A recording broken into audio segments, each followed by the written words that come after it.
Thank you. Morning. Everybody okay? Yeah? You want this over and done with so you go to the bar, right? So, cool. So this talks what's new in macOS Ventura for Mac admins, the macOS 2023 edition. Now, I gave this talk originally in November, and things have changed quite a bit since. And you might also think the timing's a bit odd because in a few weeks there's a new OS coming, but there's hopefully still some stuff that's relevant for that as well. So, since November, my role's changed. I've gone from being the head of innovation and platform to principal product and platform engineer, which I do struggle with as a but it means that I get to do more code and less stuff in the HR system, which I'm very happy with. So, and I think some of us can see that, yeah, which is cool. Why hasn't it changed? You can still find me at macmule.com, macmule in Slack, and I'm still on Twitter at the moment. I haven't gone to Mastodon or Blue Sky or anything else. This is the agenda of items that we're going to go through. It's quite a lot to cover. And there's a link here that I'll show at the end of the talk as well, which has a link to all of the websites and the documentation links as well. So first of all, let's look at the Apple platform deployment. Now, everybody loves a bit of documentation, and to be fair, Apple have really stepped up their game on this in the past few years. And the Apple Platform Deployment Guide is one of those guides that us as Apple admins really should be reviewing and looking at when the new OS has come out and in different times across the year. So this was originally came out in October, and it was updated again in March. Now, with these updates in the release, there's one little thing to note. If we find that our American colleagues are looking at the guide and finding new stuff and we can't, it's because it could take 2 weeks for Apple to actually localize that in English from American English.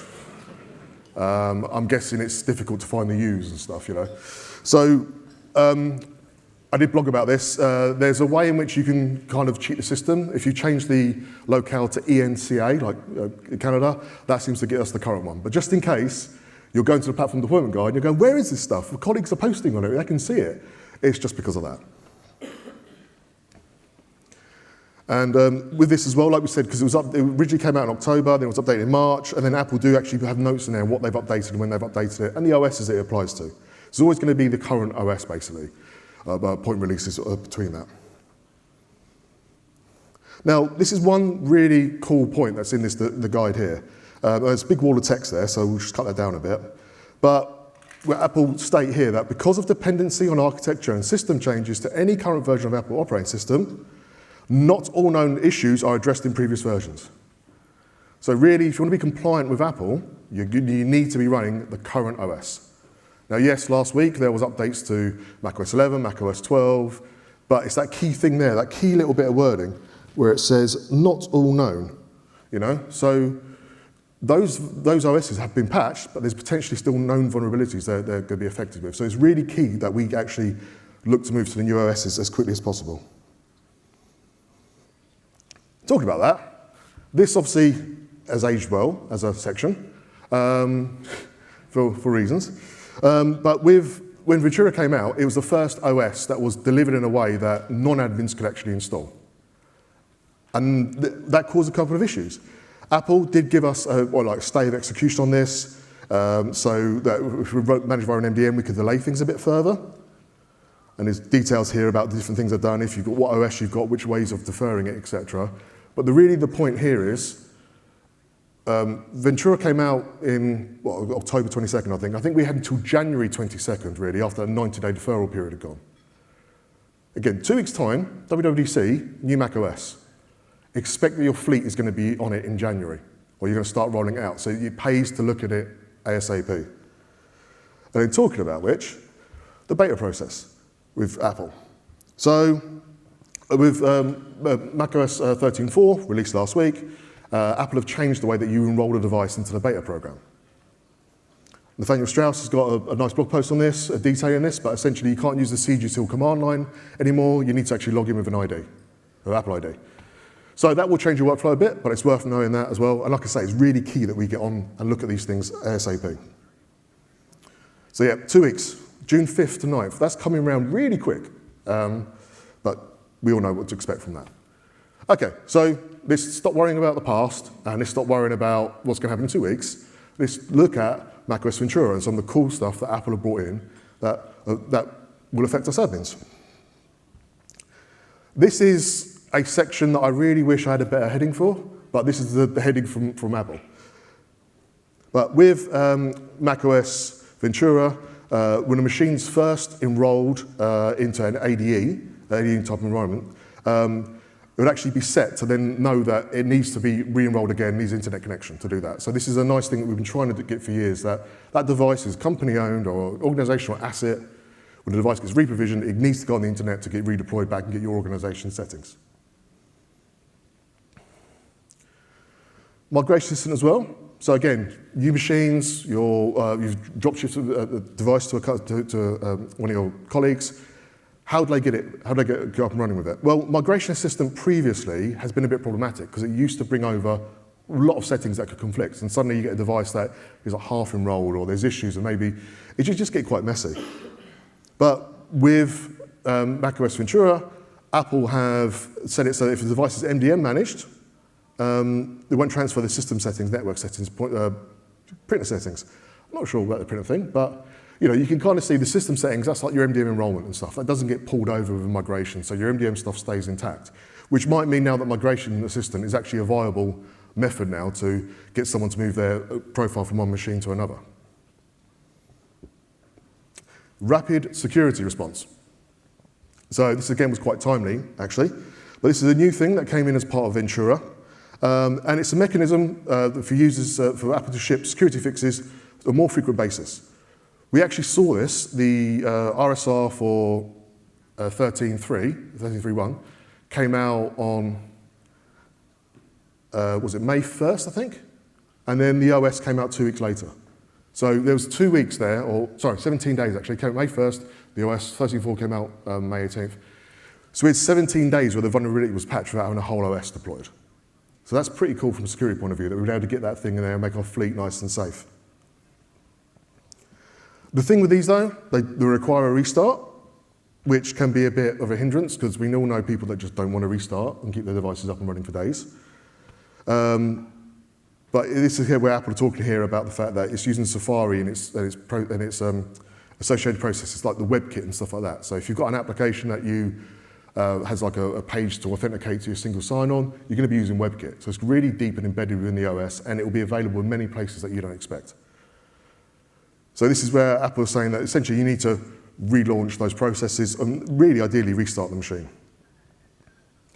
Also, the rapid security response is don't adhere to the managed software update delay. So they only apply to the minor operating system version. So if the minor OS is delayed, then the RSR is delayed, but you can't delay the RSR itself. There are some keys there as well, and stuff that you can push down from an MDM point of view to make these happen. And it was also worth knowing, I think I skipped it a second ago, RSRs can actually be uninstalled by the user as well. So I think it's just get the fix out quick, but actually if it's broken anything, you can actually remove it. When it comes to the versioning, what Apple have done, they've added like an A or a B, or they just keep adding letters to the end of your OS. That in itself, though, can be a bit tricky when you're actually trying to see what actual OS the device is running from a programmatic point of view. If you've done Swift stuff, Apple have got this process info API. The process info API itself, though, you see at the bottom, you've got major version, minor version, patch version. That will give you like 13.3.3 or 13.3.1 or whatever. It doesn't give you the RSR. So even if you're writing stuff in Swift, you can't get it from there. There is a way around it. The good old SWVers binary that we've been using for years and years and years, that itself actually does work and give you the detail for RSRs. And you can see here, so this is a machine running 13.3.1 with the RSR installed. So it says product version extra. That's an additional new field that's been added. So if you've not used the command before, it's quite simple. You can kind of see where we're going with this. You binary, like hyphen, and then it's like camel case, the actual field that you want. So here, we've got software versions, we've got the OS version there, we've got the RSR, the version extra, and an example where you could put them together. It's up to yourselves whatever scripts you're using, but that would give you 13.3.1a, which means the RSR is installed. What happens when an RSR isn't available? Well, interestingly enough, the SWVers just actually hides that section.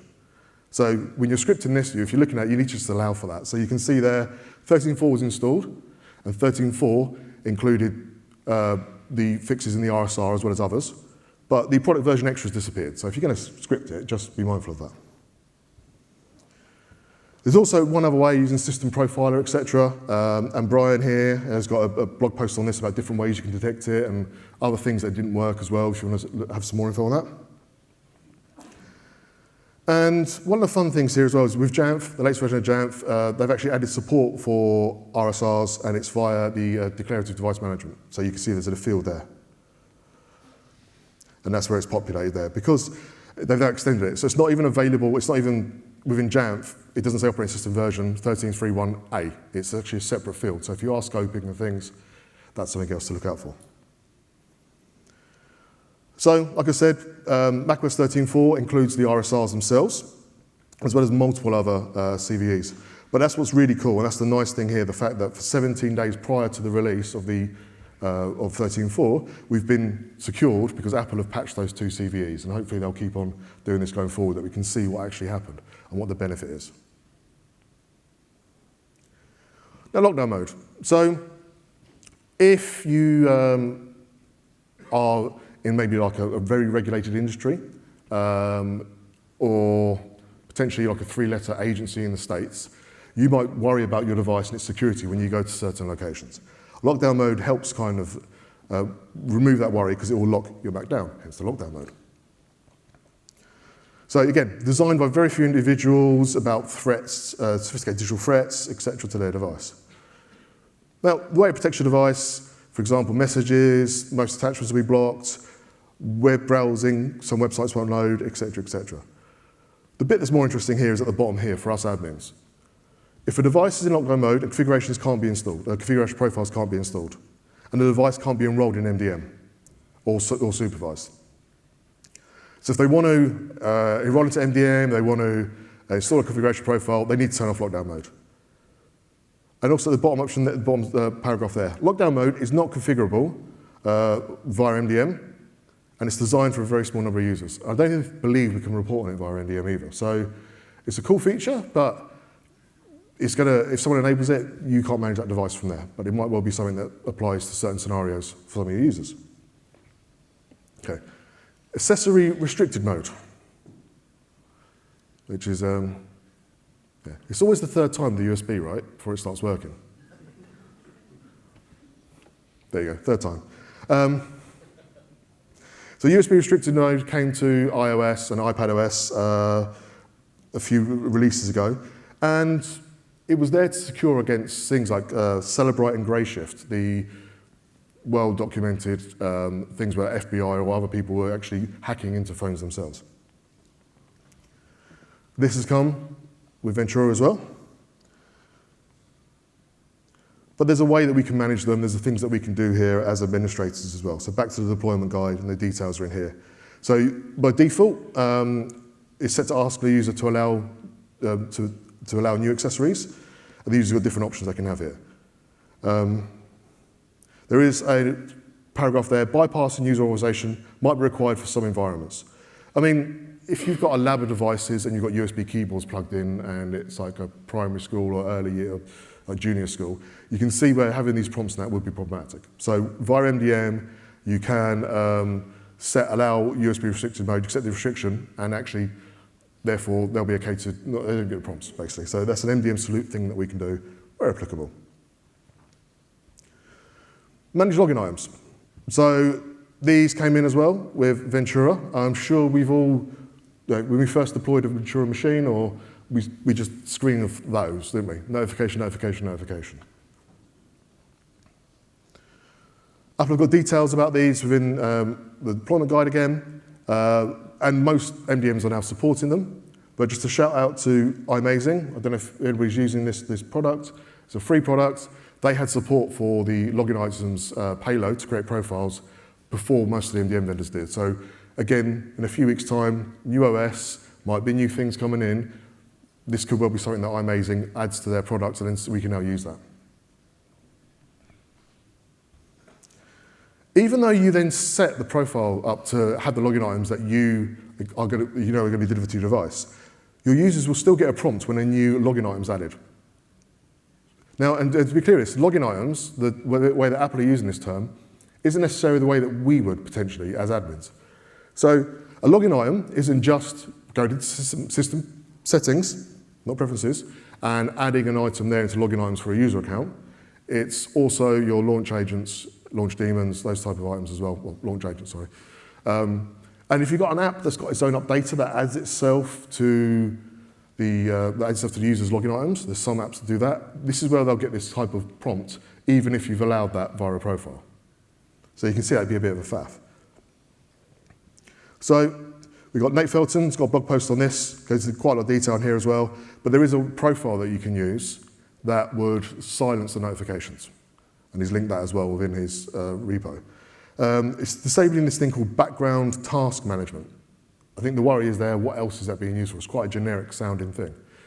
And, the more we talk about this, the more someone might nerf it. But, it's there for now.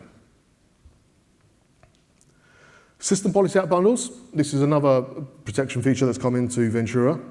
And when I did this in November, it was underdocumented. It's still underdocumented, essentially. What you'll see with this, applications will say, I would like to modify apps on your Mac. So it's like another entitlement to say, this process, this thing can modify apps. Literally the documentation so far, found it, Apple's documentation on here about it, that's essentially the line that there is. What you might have found with your Ventura deployments, if you ever found a package that just didn't install for whatever reason, it could well be because of these protections that you're hitting up against. There is a way of bypassing them. If you use a component package rather than like a flat package, it seems to actually not trigger protections, which is bizarre. But the other way you get around this, you would give whatever process you need an entitlement to enable to make those changes. So this is where you'd look at things like Monkey and where Greg's assigning Monkey now to allow for these PPCs to then be used. So you can have Monkey happily install the software, not have full disk access to everything, but just, Monkey, you want Monkey to update your apps, right? That's what you want to do. So you grant it that correct level of permission. This is the new hotness, Declarative Device Management, DDM, as a lot of folks are saying. There's lots and lots of deep technical information here as well, within Apple's deployment guides and MDM guides as well. Vendors have started to bring this into their product. So Jamf mentioned earlier about doing DDM for the RSR data. That's enough acronyms, isn't it, in one little sentence? So this was 1042, Jamf, back in April. And even the recent Jamf release as well, they've extended that further, like I said, with the RSR stuff.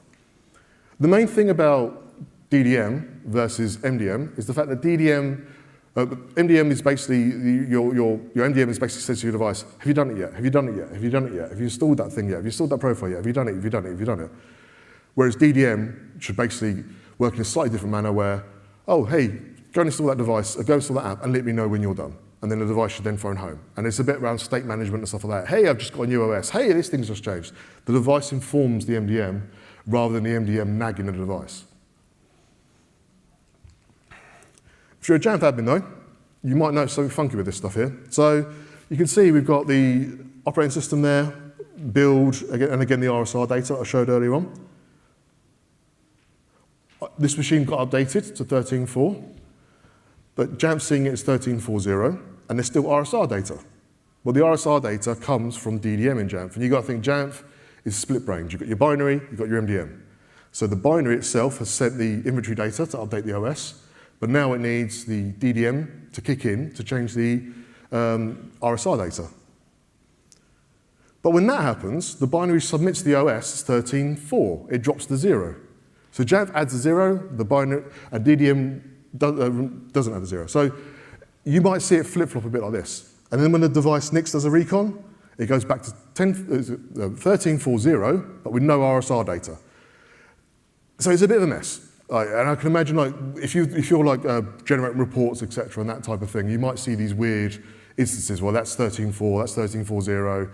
How has that got an RSR installed when it's 13.4? Because there is no RSR for that. So you just be mindful when you're generating these reports. And again, this kind of goes back to maybe you want to move to a different mechanism to detect the OS if you're worrying about those and want to generate reports. So put that type of thing into an extension attribute or what have you, so maybe you can get that data as well. And again, Brian's got different methods of using that as well that might be applicable to yourself. Managed device attestation. This is cool. Not seen a lot of it actually in the real world as of yet, but again, there's a lot of technical detail here as well. And there's the protections there. Managed device attestation helps protect the device against the device being compromised or it's lying about its properties, providing outdated information, sending different identifiers. So it's basically the device lying to you. It's a thing that you kind of have to build into your MDM as well. So that's why it's kind of coming in, I think, slowly into MDMs. But again, the idea is knowing that that's a valid device, it's in a good state, and you can perform the actions essentially. It's quite cool. It's going to be quite good to build that in and out going forward. It's just going to be interesting to see what workflows actually do come out of that. And there's detail there about the ACME certificate. So it's like a SCEP type process with the certificate enrolls, but the device has to be in a known good state. I mean, if you've done things like Okta Verify and those type of situations with the Okta OIE stuff, it's that type of thing. Is the device really in a good state? And the device isn't lying to me, it actually is in a good state. And you can imagine these types of actions that you might want to take. If a device is in a good state, do you want it accessing data that's deployed via MDM? Do you want it accessing those apps? Or do you want to just remove everything? Do you want to lock the device? Do you want to... You can see those type of workflows that we can look to build in as this matures. So, that was me. And I've realized that was really short. But I rabbled on. So, thank you. And, yeah, talk things there. Any questions? Thanks.